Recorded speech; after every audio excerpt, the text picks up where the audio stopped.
Salut à tous, très heureux de vous retrouver pour un nouvel épisode du Dunk Hebdo NBA podcast. On avance, on continue à rattraper notre retard avec les post-mortem, ces bilans, ces autopsies de fin de saison pour les équipes qualifiées en play-off. Il nous en reste que quelques-uns et aujourd'hui on va parler de la surprise. Peut-être on peut dire de ces playoffs à l'Est comme à l'Ouest, ce sont les Indiana Pacers qui ont réussi à se qualifier pour les finales de conférence à l'Est avant d'être sweepés par les Boston Celtics. Pour parler d'Indiana, nous avons le plus grand fan de l'équipe, je pense, de Tyrese Haliburton, c'est Constant. Comment ça va, Constant? Je reprends ce petit surnom, le marathonien des post-mortem. Comment ça va? Non, pas le marathonien, non. Je suis pas le plus grand défenseur de Tyrese Haliburton, je suis la seule personne qui apprécie Tyrese Haliburton dans la team des H20. Comme ça, les fans des Pacers, vous le savez, personne dans la team DH, et vous allez voir au DH20, il va être saqué. Je vous préviens, je connais 2-3 noms que je ne peux pas vous citer, mais vous les apprendrez très vite, qui vont saquer Tyrese Haliburton. Non, mais blague à part, non, mais la plus grande surprise, je sais pas, parce que Dallas finaliste NBA, fallait quand même la sortir sans perdre une dent Ouais, avant le début des playoffs. Hein. je me suis dit, pendant que j'étais en train de dire ça, sur cette intro qui n'a pas été écrite, parce que là on enchaîne en ce moment, je me suis dit, ouais, peut-être que Dallas, il y avait... J'ai failli me reprendre et je me suis dit, on n'a pas le temps, on enchaîne constant. Mais en tout Oui. cas, tu as raison. On va dire que je pense que l'appréciation au sein de l'équipe de Tyrese Haliburton varie beaucoup. Voilà, je vais le dire avec des termes polissés. Et oui, je pense que vis-à-vis d'une frange de NBA Twitter qui adore Tyrese Haliburton, il risque d'avoir quelques sourcils qui vont se relever, qui vont peut-être quelques visages un petit peu interloqués quand il y aura certains classements du DH20 qui vont sortir. Parce que même si on se les est pas encore envoyés, on perçoit des tendances. Tu as raison, Constant. En tout cas, on va donc parler des Pacers d'Indiana dans ce nouveau post-mortem. Comme d'habitude, n'hésitez pas à nous suivre sur les plateformes de podcast, que ça soit Apple Podcast, Podcast Addict, Spotify, et n'hésitez pas à nous noter sur toutes ces plateformes, à nous suivre également sur YouTube. Vous êtes de plus en plus nombreux. YouTube est vraiment en train de devenir une plateforme, une top 3 plateforme pour nous. Et puis, bien évidemment, sur Twitter, qui restera Twitter. Constant. Les auditeurs commencent à connaître la chanson. Le début, à chaque fois, d'un post-mortem, c'est un récapitulatif du parcours en playoff. Et là, c'est un récapitulatif qui va être assez long parce qu'on est sur la première équipe des finales de conférence qu'on va aborder. Donc, il y a 3 séries sur lesquelles revenir. Alors, je t'en prie, Constant, reviens sur cette épopée fantastique des Pacers.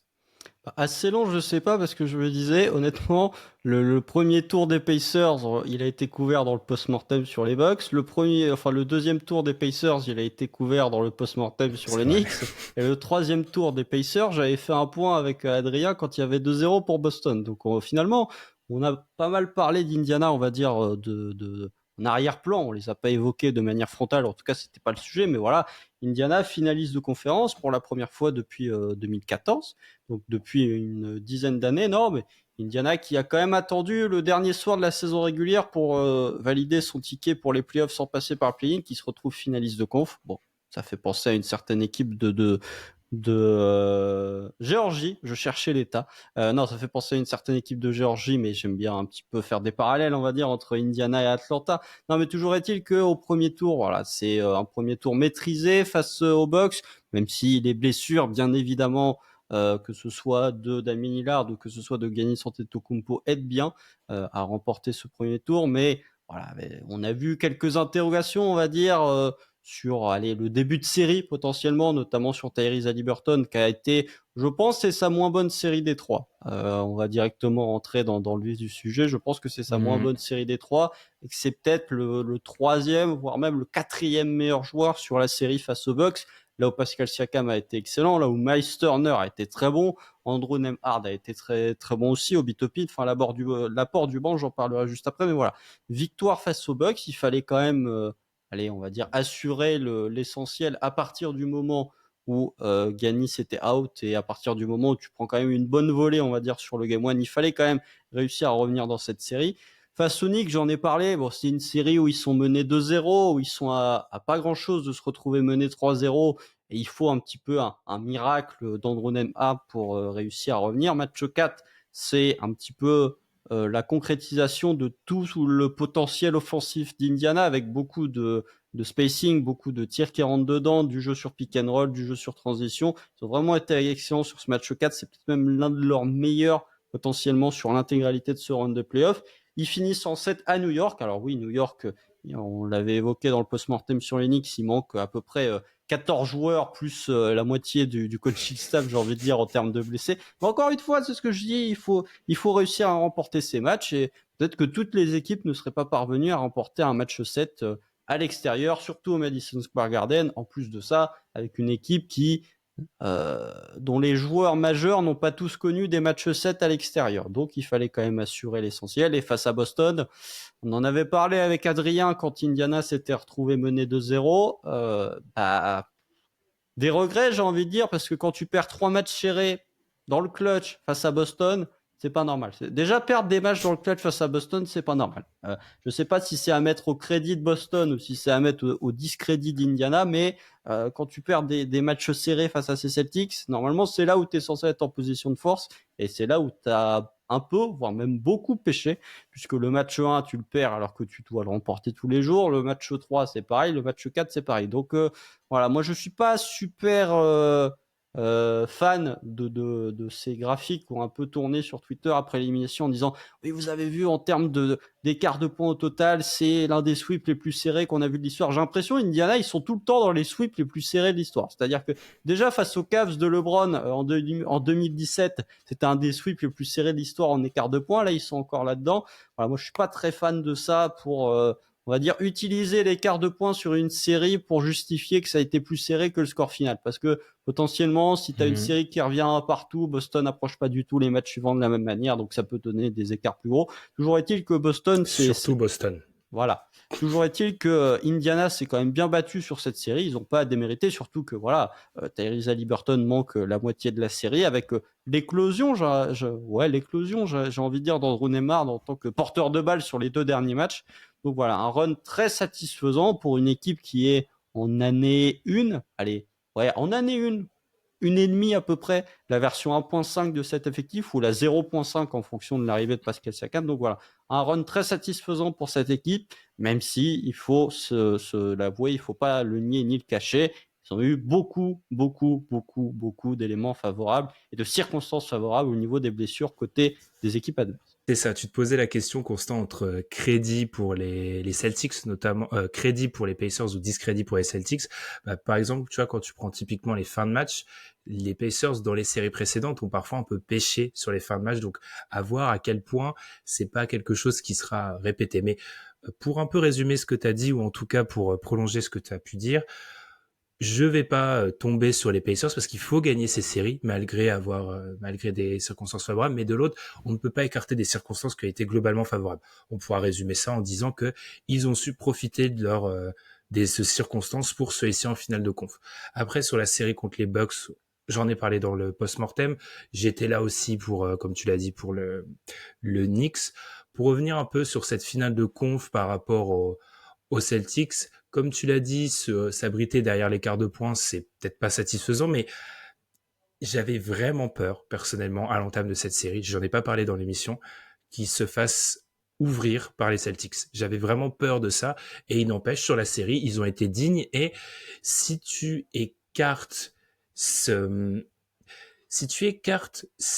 début de match 1 de la série contre les Bucks, il y a eu des passages à vide des Pacers, mais malgré leur passage à vide qui était quand même marquant, je les ai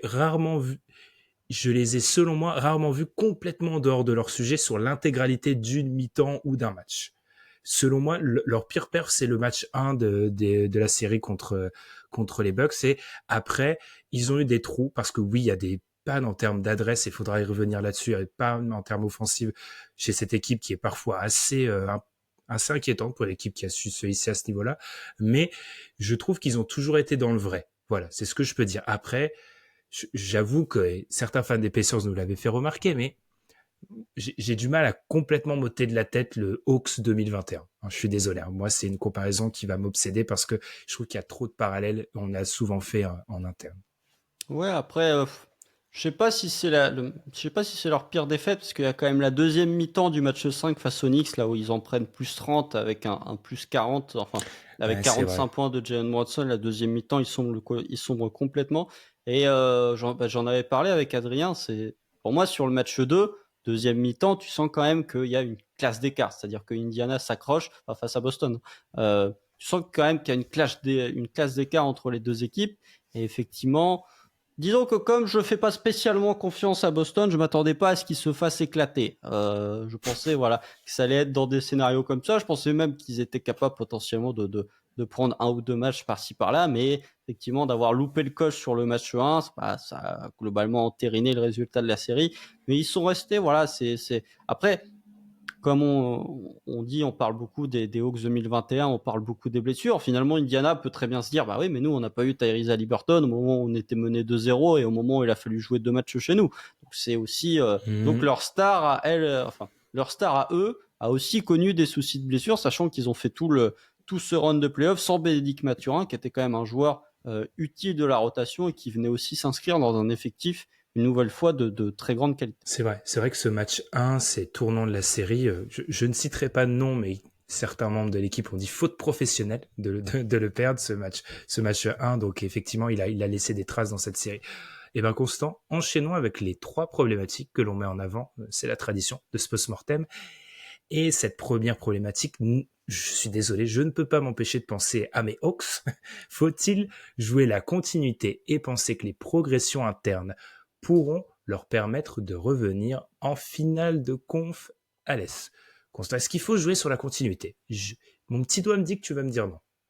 C'est une question que je me pose. C'est une interrogation pure et dure que je me pose. Oui, bah, j'ai bien évidemment pensé aux Hawks au moment d'établir cette interrogation. Pourquoi? Parce que c'est un peu l'exemple récent d'équipe qui surprend, allez, on va utiliser ce terme-là, qui surprend son monde en allant en finale de conf et qui se retrouve un peu ahead of schedule, donc en avance sur le calendrier, en avance un petit peu sur la timeline, et qui finalement se dit, bon, on arrive à un stade où on n'avait pas prévu en tout cas d'arriver. Maintenant, il faut envisager l'après, la saison d'après. Qu'est-ce qu'on fait? Quelles sont les décisions qu'on doit prendre? Atlanta avait fait le choix de garder tout le monde, globalement. C'est rebolote, on y retourne. On a vu les limites ensuite de l'effectif la saison précédente. Indiana, je me demande, oui, effectivement, parce que j'ai lu de ci, de là, beaucoup de gens dire que Indiana, c'est un peu en termes salarial et en termes de construction d'effectifs, c'est un peu le prototype de l'effectif parfait sous le nouveau CBA. C'est-à-dire deux joueurs avec des contrats max, puisque Tyrese Haliburton a eu enfin, a été élu dans la All NBA Team et donc va toucher, pas vraiment le super max parce que c'est pas 35% du cap, c'est 30%, on va dire le max du max, qui n'est pas le super max. Pascal Siakam est free agent, mais bon, c'est comme OG Anunoby. Il y a eu des conversations, des poignées de main en dessous de la table qui ont très certainement été faites. Donc, c'est quelqu'un qui va rester. Et potentiellement, de ce que je peux lire, on serait sur un contrat max aussi pour Pascal Siakam, donc 30% du cap. Ça, c'est un point qui m'embête un petit peu, mais j'en parlerai dans la troisième problématique. Mais voilà, quelle est comment tu peux te dire, bon alors, on a eu des circonstances favorables cette saison, on a quand même eu une finale de conf, il faut pas qu'on retombe effectivement dans ce modèle Hawks où bah, tu fais sixième, septième sur ta saison régulière, tu te retrouves au play-in et au premier tour, tu tombes sur un des cadors, on va dire, du top 4 envisagé de la conférence Est la saison prochaine, en pleine santé, qui te démonte et qui pointe certaines faiblesses de ton équipe. Donc qu'est-ce que tu dois faire? Tu dois tout chambouler, ou enfin tu dois tout chambouler. Ils sont déjà limités au niveau des assets puisqu'ils ont envoyé 3 first round pour trade de Pascal Siakam, donc ils peuvent en échanger un ou deux d'ici, enfin sur la période de tous les pics de draft disponibles. Ils ont 8 second tours, ils ont assez peu de marge financière, ou alors tu empruntes le chemin de te dire, bah, tu sais quoi, on a vu qu'Andrew Nembhard, sur les 2 matchs où il était responsabilisé, il a été très performant. Est-ce qu'il peut suivre un petit peu la courbe, c'est ce que je disais en off justement, la courbe à la Jalen Brunson, un petit peu le guard sous-responsabilisé parce que tu as un gros porteur de balle à côté et finalement, quand il lui donne plus de responsabilités balle en main, il se retrouve avec un volume un peu plus élevé. Et tu vois que c'est quelqu'un qui, au moins sur 2 matchs, mais 2 matchs qui sont des finales de conférence, est capable de porter son équipe au scoring, au ball handling et au playmaking. Est-ce que tu crois potentiellement aux joueurs que tu as, que tu développes entre guillemets, les Aaron Nesmith, qui est là depuis 2 ans, ou les joueurs que tu as draftés récemment, que ce soit les Ben Shepard, que ce soit les Bénédicte Mathurin, que ce soit les Jarras Walker, qui n'a pas trop joué, mais que Indiana tient en haute estime. Donc, ouais, c'est une réelle interrogation que je me pose. J'ai pas la réponse. Enfin, j'ai une partie des réponses, mais disons que si Indiana choisit d'améliorer l'effectif, je vois pas vraiment quels seraient les profils qui pourraient vraiment leur faire franchir un palier au niveau de l'amélioration de cet effectif, quitte à pas reconduire le même groupe. C'est-à-dire que, oui, potentiellement, Aaron Nesmith c'est un peu petit pour défendre à l'aile, donc il te faudrait peut-être un joueur un peu plus grand, mais dans le profil, Aaron Nesmith colle pas mal. Donc, je pense que par défaut, et parce qu'ils n'auront pas vraiment mieux à faire, ils vont rester dans cette continuité après avoir été quand même bien agressifs pour ajouter une deuxième star à côté de Tyrese Haliburton. C'est là, ouais. C'est là où je te rejoins, c'est que la limite de la comparaison avec Atlanta, c'est que Atlanta, l'année après leur run surprenant, ils avaient des décisions, je trouve, plus importantes à prendre que ces Pacers-là. Parce qu'en gros, tu l'as dit, l'intersaison des Pacers, alors à gros traits, hein, tu la résumes à re-signer, prolonger Siakam, ce qu'ils vont faire, et t'as 2-3 free agents dont on va parler. Mais il n'y a pas de décision vraiment qui auront des conséquences. Siakam aura des conséquences lourdes à long terme, mais comme tu l'as dit, vraisemblablement c'est déjà fait. Tu trades pas 3 firsts pour Siakam si tu penses que tu vas peut-être le perdre à la free agency. Donc, partons du principe que c'est signé comme pour OG. Bah, il y a moins de décisions qui auront plus d'impact, et là où je te rejoins aussi, c'est qu'ils ont moins de marge de manœuvre, ou en tout cas moins d'assets que ces mêmes Hawks avaient eu à cette époque-là. Donc, c'est là la limite de la comparaison, c'est que on va dire que les Pacers, s'ils venaient à décevoir l'année prochaine ou dans 2 ans, je pense qu'on pourrait plus difficilement revenir sur cet été-là en se disant « Ah, ils ont fait des erreurs ». Parce que en soi, les marges de manœuvre pour faire d'autres moves sont assez limitées, là où c'est ce qu'on fait habituellement en parlant des Hawks, si je file encore une fois la comparaison. Surtout, tu l'as un peu sous-entendu, Constant, mais si ce que tu dois trouver, c'est un ailier plus grand qu'Aaron Nesmith pour défendre sur les ailiers, c'est pas des profils simples en plus qu'ils doivent trouver. Donc, à voir. Moi, j'ai tendance à me dire que ils doivent jouer la continuité tout simplement parce que ils ont pas trop d'alternatives et que ça n'aurait aucun sens de faire des moves pour faire des moves. Oui, puis je trouve qu'encore une fois, voilà, ce sera le leitmotiv de ce post-mortem. Et les comparaisons avec les Hawks de 2021, s'il y a des fans des Hawks qui nous écoutent, ils doivent être dépités de voir qu'on fait les comparaisons avec Indiana. Mais je trouve que globalement, non mais quand tu vois enfin, les fans des Hawks doivent se dire, ah, on était bien en 2021 et finalement, bon, on n'a pas réussi à prendre le train. Enfin, on a pris le train en marche, mais à un moment, on est descendu à la station. C'est ça le problème. Mais non, mais je trouve que voilà, si tu compares à ces Hawks de 2021, je trouve que l'effectif d'Indiana est plus fourni, plus qualitatif finalement que ce que pouvaient avoir les Hawks, où tu avais Kevin Huerter, où tu avais John Collins, où tu avais DeAndre Hunter, où tu avais Clint Capella, où tu avais Bogdan Bogdanovic est déjà là, oui. Il me semble qu'il est Cam déjà Reddish. Cam Reddish, tout à fait. Donc je trouve que voilà, au moins tu as 2 stars établies au max, ce qui n'était pas le cas déjà d'Atlanta, et tu as quand même une armée de role-players de grande qualité. Ce sera un point que j'évoquerai juste après, mais ce que n'avait pas forcément Atlanta, et c'est aussi une des limites sur la capacité à améliorer ton roster, c'est que tu as déjà des joueurs, des role-players de qualité sur des contrats, soit qui sont des deals rookies, soit à valeur intermédiaire. On est pas plus, je crois, hormis Pascal Siakam avec son extension et Tyrese Haliburton, personne ne prend plus de 17 millions du côté d'Indiana cette saison et la saison prochaine. Donc on est vraiment sur des contrats intermédiaires que tu peux facilement échanger. Donc trouver un joueur qui est meilleur que tes role players sur un meilleur contrat, bah c'est la limite parce que finalement c'est pas si simple que ça à trouver dans la ligue parce que encore une fois on arrive sur un problème qu'on n'a pas trop mentionné dans ces post-mortem parce que on parle de chaque équipe, mais si on fait un pas de côté et qu'on regarde la ligue de manière un peu plus globale, combien d'équipes sont réellement vendeurs sur le marché des trades cet été? Il doit y en avoir 10 à tout péter. Sachant que sur ces 10 équipes-là, combien ont vraiment des joueurs de qualité qui peuvent venir renforcer la rotation d'Indiana? Eh ben, ça se réduit à peau de chagrin. Donc peut-être que un petit peu ce que j'avais dit pour les Knicks dans le post-mortem des Knicks vis-à-vis de l'amélioration du roster, peut-être que l'état général et le marché général en NBA avec peu de vendeurs va les contraindre à la continuité pour la saison prochaine. Eh bien, enchaînons, Constant, parce qu'on parle beaucoup de philosophie de construction pour cette équipe, ou en tout cas on est à un pas. Enchaînons avec la notion d'équilibre. Parce qu'on l'a vu, ces Pacers, une équipe qui a beaucoup joué la transition sur ces playoffs, ce qui a fait mal, on en parlait aux Bucks notamment sur leur série, une équipe qui a alors adopté en début de saison un déséquilibre total et qui l'a un petit peu rééquilibré au fil du temps pour être un peu moins caricatural, mais se pose la question, et c'est ta deuxième problématique, de l'équilibre entre l'attaque à outrance et un basket un peu moins outrancier, justement. Alors, quel pari tu penses les Pacers vont prendre à l'avenir? Bah, comme c'est une équipe coachée par Rick Carlisle, ils vont rester sur l'attaque à outrance, les offensive ratings à gogo et sur des défenses qui sont pas qualitatives. Non mais ça, pour le coup, c'est une vraie réflexion que je me suis faite en réfléchissant, en disant quel angle je peux amener pour Indiana, parce que quand vous lisez un petit peu tous les analystes américains parler d'Indiana, en gros, il y a deux trucs, c'est le rebond et la défense. Enfin, la protection de cercle, le rebond et la défense dans la pâture, parce que c'est vrai que Indiana, malgré les efforts qui ont été consentis sur la seconde partie de saison, ou plutôt sur le dernier tiers de la saison, c'était l'équipe qui concédait le plus de points dans la raquette. C'est vrai que face à Boston, Miles Turner a été beaucoup moins bon en termes de protection de cercle que ce qu'il a pu être face à New York et surtout face à Milwaukee, où là, pour le coup, il a vraiment été excellent. Donc, quand vous lisez encore une fois ce que peut dire Bobby Marks, ce que peut dire d'autres joueurs, d'autres médias, c'est il faut améliorer la défense. Ok, mais c'est un point quand vous regardez les équipes coachées par Rick Carlisle depuis franchement depuis la draft de Luka Doncic, c'est que des offenses de malades avec des équipes qui n'arrivent pas forcément à défendre.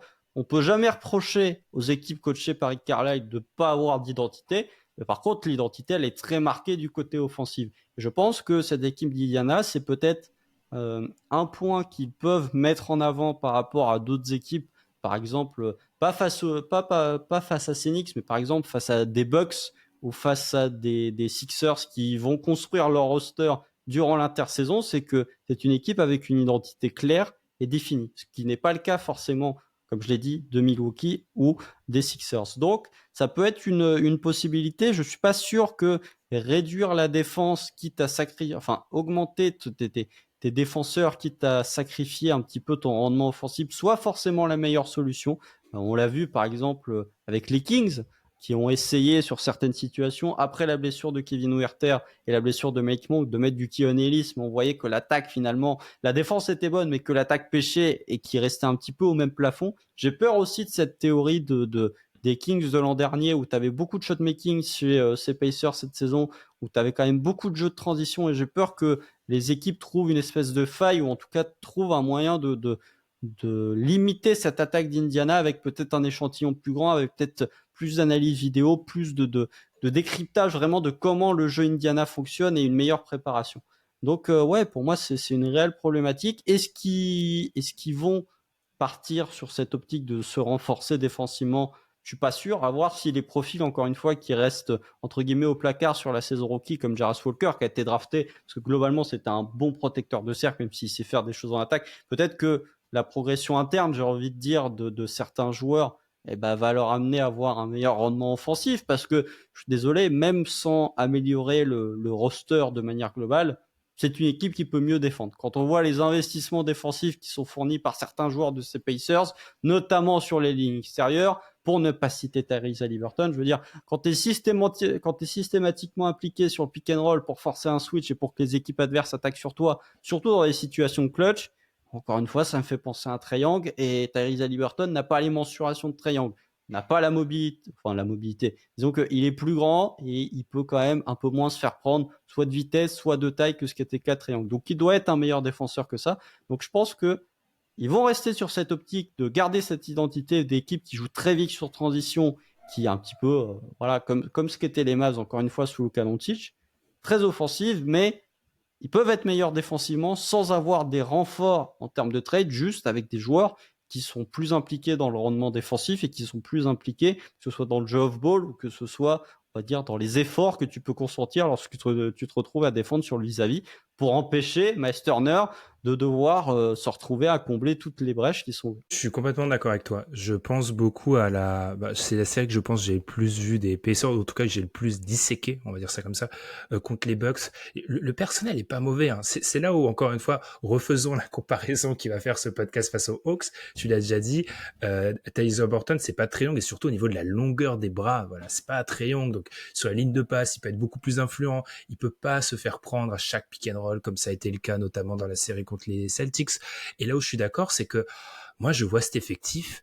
Alors certes, ils ont peut-être pas l'effectif pour être une top 5 défense, mais je vois pas de contre-indication majeure pour que cette équipe-là soit une top 20 défense, une défense de milieu de tableau. Et ça, c'est un équilibre, défense de milieu de tableau, top 5 attaque, qui pourrait adopter, qui était un peu l'idéal Hawks, justement.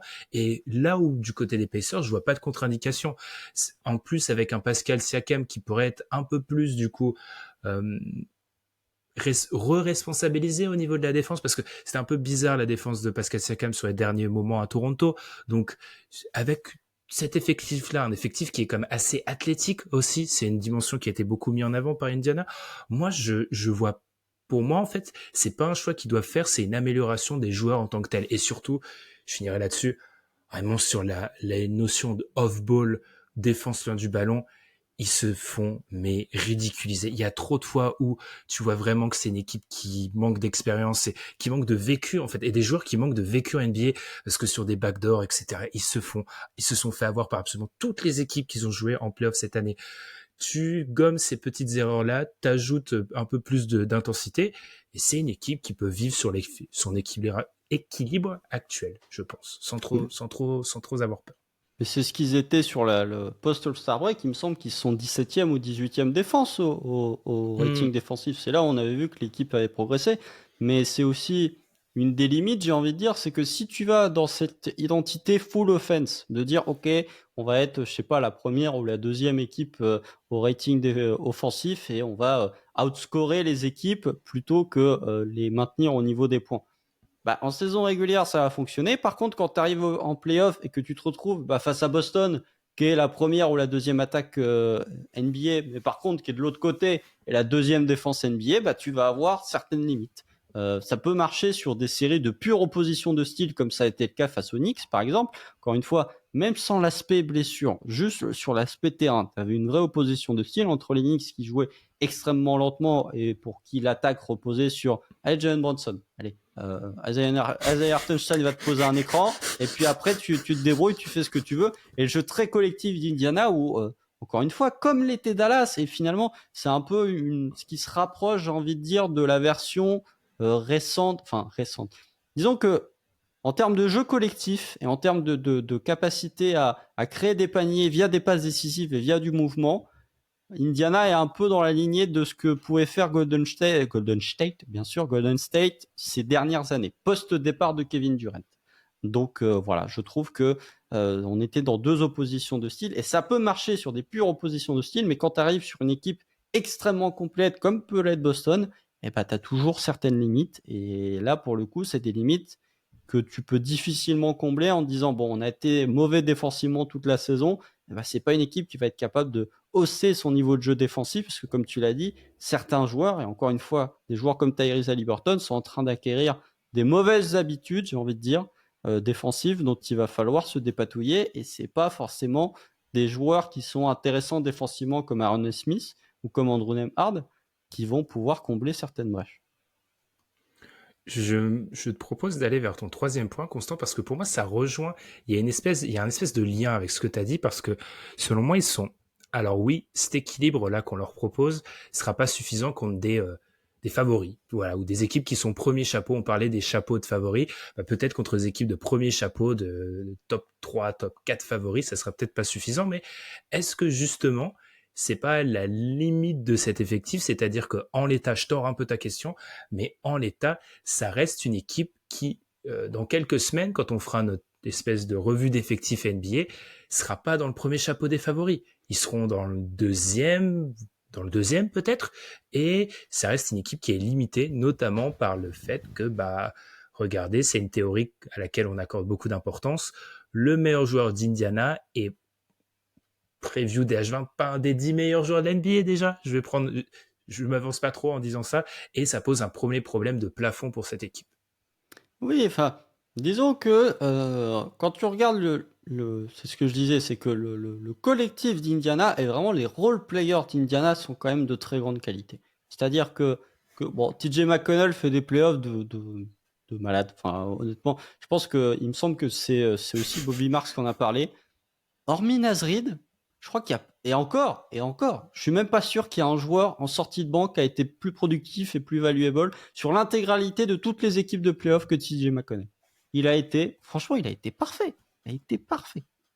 Voilà, défensivement, il a souffert, mais il y avait de l'efficacité, il y avait du playmaking, et c'est aussi lui qui parvient à huiler cette belle machine d'Indiana sur les minutes où potentiellement Tyrese Haliburton est sur le banc, ou alors sur les matchs où il est moins bien, et du coup, il faut avoir un autre porteur de balle qui est capable de faire un petit peu du roulement. Allez, on va dire que TJ McConnell face à Milwaukee, il est pas ouf.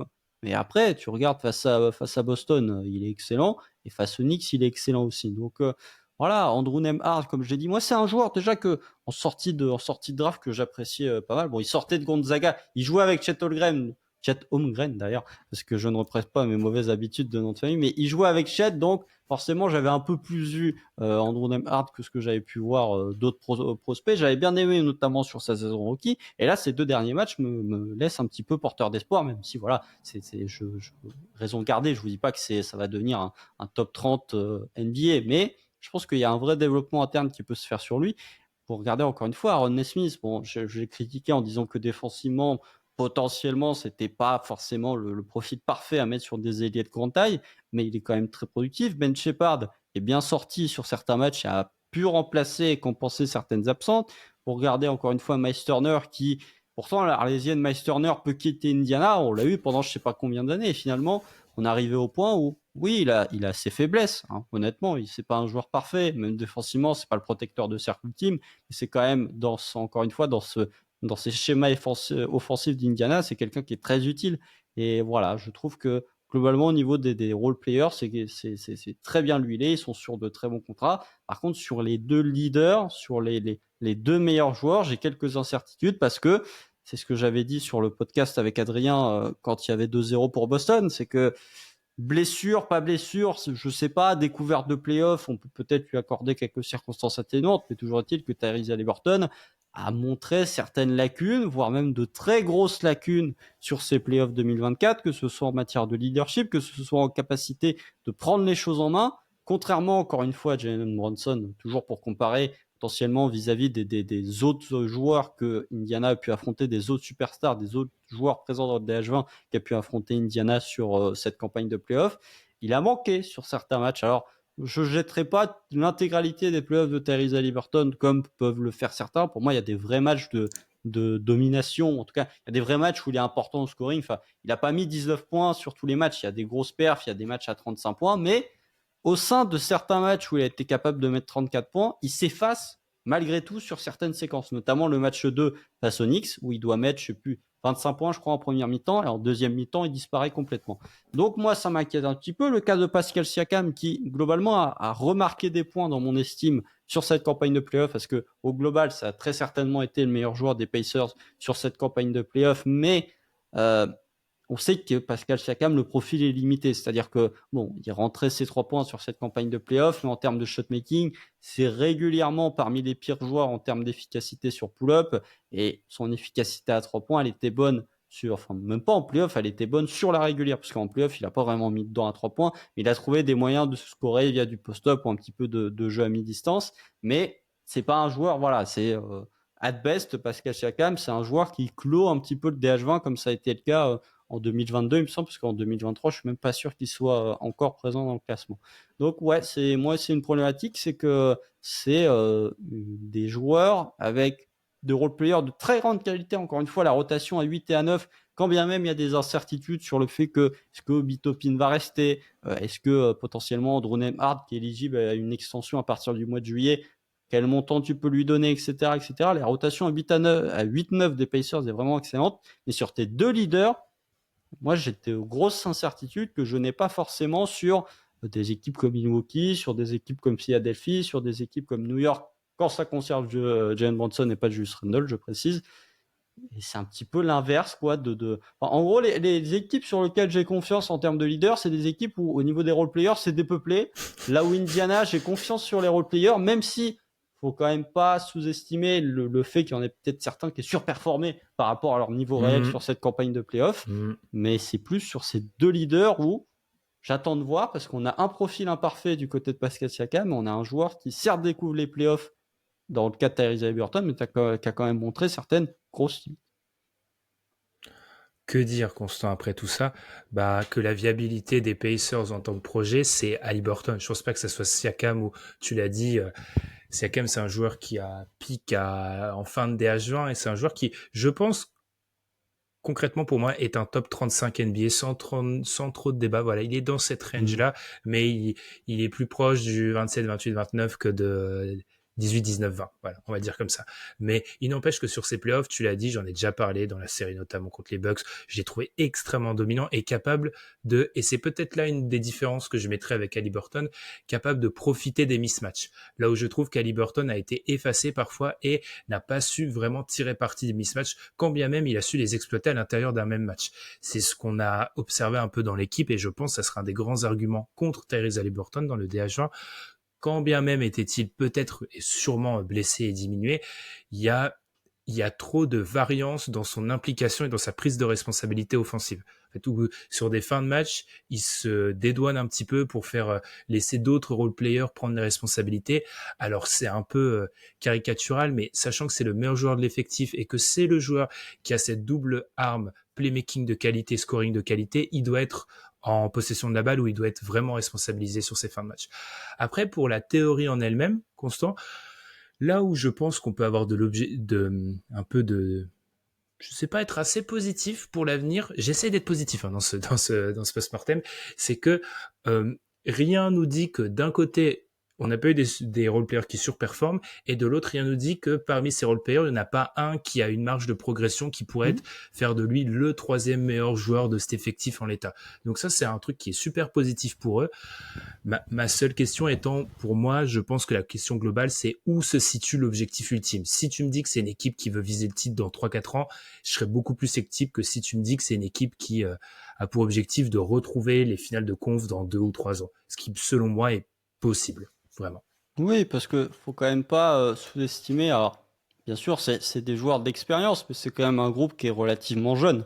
Voilà, hormis TJ McConnell qui a 32 ans, vous regardez Tyrese Haliburton 24 ans, Aaron Nesmith 25, Benedict Mathurin 22, Jarras Walker 21, Ben Shepherd 23 ans, Andrew Nembhard 25 ans. C'est des joueurs qui sont extrêmement jeunes, c'est des joueurs qui sont quasiment tous dans leur premier contrat NBA, donc on va dire que le degré d'attente sur la progression, enfin, on va dire qu'un joueur doit être à peu près fini au début de son deuxième contrat. On peut encore attendre une marge de progression. Alors, la marge, elle est plus ou moins grande en fonction des joueurs, mais on peut attendre une marge de progression, allez, on va dire sur l'intégralité d'un premier contrat, donc sur les 4 premières saisons. Après, encore une fois, je vous dis pas qu'ils vont tous exploser, mais Benedict Mathurin est un joueur très intéressant, Andrew Nembhard est un joueur très intéressant, même si c'est un peu dommage, on va dire, d'avoir beaucoup de joueurs intéressants, même si c'est des profils différents sur les mêmes postes. C'est ça qui m'embête un petit peu, même si voilà, Nesmith, Mathurin, ça peut tourner au poste 3.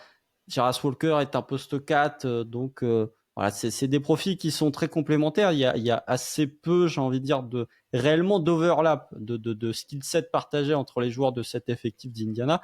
Mais voilà, je pense qu'au niveau de la complémentarité sur les postes, si jamais, prenons un exemple, si jamais Benedict Mathurin explose et qu'il devient je sais pas, un top 30 NBA ou un top 35 NBA, en tout cas que ça devient vraiment un high-level starter, comme ils disent du côté des États-Unis, et que de l'autre côté, Andrew Nembhard continue de montrer ce qu'il a montré sur la fin de série et même globalement sur ses playoffs, et bah, tu peux avoir une concurrence positive, mais tu peux avoir des minutes un petit peu bouchées parce que bah, il faut répartir. Enfin, tu as déjà beaucoup de minutes allouées à Tyrese Haliburton et potentiellement TJ McConnell qui est un role player des. Donc c'est un choix de riche, hein, c'est un choix de riche, mais c'est un choix qu'il faut quand même pas négliger. Oui, après voilà, on dit ça, on est positif hein, globalement. Enfin, la saison des Pacers est extrêmement positive. On a quelques doutes parce que encore une fois, ils sont en avance sur le calendrier, mais on en parlera quand il faudra parler aussi des Wolves. Faut quand même pas prendre. Enfin, faut quand même pas, comment dire ça de manière positive, il faut quand même pas être catégorique et figé sur nos positions de dire oui, c'est arrivé, mais un peu comme les Hawks, c'est arrivé, mais ça ne se reproduira plus. Il faut quand même garder l'esprit ouvert entre guillemets, se dire que on est dans une NBA où globalement, il y a pas encore une fois, il y a pas de favoris. Globalement, les finalistes de conf, il y en avait 3 sur 4 qui n'étaient pas là l'an dernier et qui sont présents en finale de conf cette année. Donc, il y a beaucoup de roulements. Attention, encore une fois, c'est pas eux, comme tu l'as dit, lorsqu'on fera le podcast fenêtre de titre, on les mettra pas dans le tier 1, mais c'est pas parce que les Hawks ont chuté dès l'année suivante que ce sera forcément le cas d'Indiana. En fait, selon moi, la clé qu'on sent pour analyser cette saison des Pacers, c'est limite, faut oublier qu'ils sont allés en finale de conf et il faut plutôt analyser le niveau de jeu qu'ils ont produit. Et c'est ce qu'on a un peu essayé de faire, même si on a bien évidemment parlé du contexte et de cette campagne de playoff, pour voir où en est le projet sans trop s'arrêter sur ce qui a été fait ou qui n'a pas été fait. C'est peut-être un peu parfois le piège, et le piège où on se trompe à l'inverse aussi parfois en insistant trop sur les échecs sans voir où se situe le projet d'une équipe, parce que d'un côté c'est bien, mais de l'autre il faut, comment dire, on peut pas non plus dire, comme tu l'as dit, ils vont peut-être pas retourner parce que c'est pas à ce moment-là dans le projet. Peut-être que l'équipe sera meilleure dans 2 ans, mais que l'équipe dans 2 ans se fera éliminer au deuxième tour des playoffs parce qu'elle tombera sur un meilleur adversaire. En tout cas, c'est où ils en sont dans le projet. On n'a pas fait cet arrêt-là qu'on fait d'habitude dans les autres post-mortem, mais ça semble assez évident qu'on est, tu l'as dit, en année 1, 1.5 et qu'on est parti pour progresser. Est-ce que tu as quelque chose à rajouter, Constant, sur ce post-mortem? Non, si ce n'est que, encore une fois, les fans des Pacers, alors je sais, vous avez subi quelques critiques ou quelques pics de ma part, que ce soit sur le précédent, sur le podcast où on parlait de la série face à Boston, ou là où on va dire que je suis pas le plus positif sur les espoirs d'Indiana de rejoindre un petit peu le quatuor de la conférence Est qui semble se dessiner pour la saison prochaine. Mais encore une fois, c'est pas quelque chose d'acquis, c'est pas quelque chose de défini, et il faut pas non plus.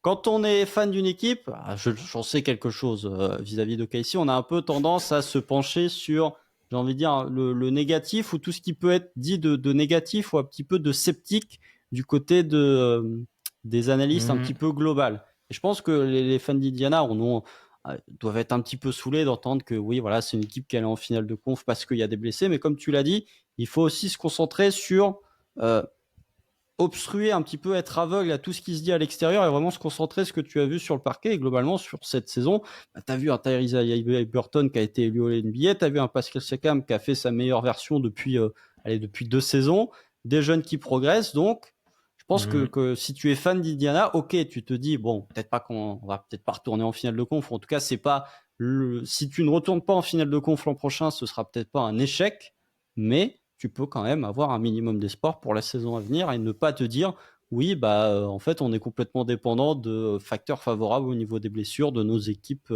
adverses et des équipes qui pourraient potentiellement être au-dessus de nous. C'est ça, en termes de progression dans le projet. Si on avait dit aux fans des Pacers il y a un an que si tu fais la liste, hein, t'aurais un Tyrese Haliburton au NBA, t'aurais un deuxième joueur top 35 qui aurait rejoint l'effectif, t'aurais une progression globale des jeunes role-players, ils auraient signé tout de suite. Donc c'est ça qu'il faut voir. Et c'est justement là, dernière comparaison Hawks, où je vais surveiller le training camp et le média des Hawks, des Pacers justement, parce que souvenez-vous du média des Hawks de l'époque, ils étaient un peu tombés et ils étaient un peu tombés de haut et c'était un peu imaginé dans une autre stratosphère. Et pour moi, ce qui a du coup, c'est là où une des clés, je pense, du front office, c'est de bien recalibrer et d'un côté dire on est allé en finale de conf, mais de l'autre, on reste une équipe qui est en progression et le projet n'est pas terminé. Parce que ça a été la grosse erreur, je pense, de communication et qui a coûté la place à certains membres du front office des Hawks et même certains coachs, c'est de penser que l'accession au final de conf t'oblige et fait de toi l'équipe, une équipe majeure ou une top 2, top 3 de ta conférence. Voilà. Ne pas devenir Et d'ailleurs, suffisant. on surveillera tout. Exactement. On surveillera tous ceux qui, du coup, je me rappelle très bien de cette saison qui avait mis les Hawks top 4 à l'Est. Bref, en tout cas, ça m'a permis de parler des Hawks. On vous remercie de nous avoir écoutés. On va finir là-dessus ce nouveau post-mortem. Il nous en reste que quelques-uns. On a donc parlé des Pacers et maintenant, on a clos l'Est. Ouais, ah non. Non. On n'a pas encore fait les Cavs. Donc, on n'a pas clos l'Est. Mais on a bientôt. Enfin, t'allais dire, on n'a pas encore l'Est. fait Boston. Ah là là. Ah là là. Est-ce que c'est le pronostic teasing? Parce on vous prépare quelque chose pour la preview des finales, mais c'est pas le Constant prono. peut-être Je teaser vous le dis tout de suite. Si j'y suis, vous aurez l'avant-première. Si j'y suis pas, comme ça, vous aurez mon prono. Non, pour moi, enfin, après les Cavs, il y aura plus de post-mortem d'équipe de la conférence Est. Voilà. Je dis juste ça. Ah, et ben voilà. Et bien comme ça, c'est dit. D'ici là, suivez-nous quand même. On fait pas que des post-mortem.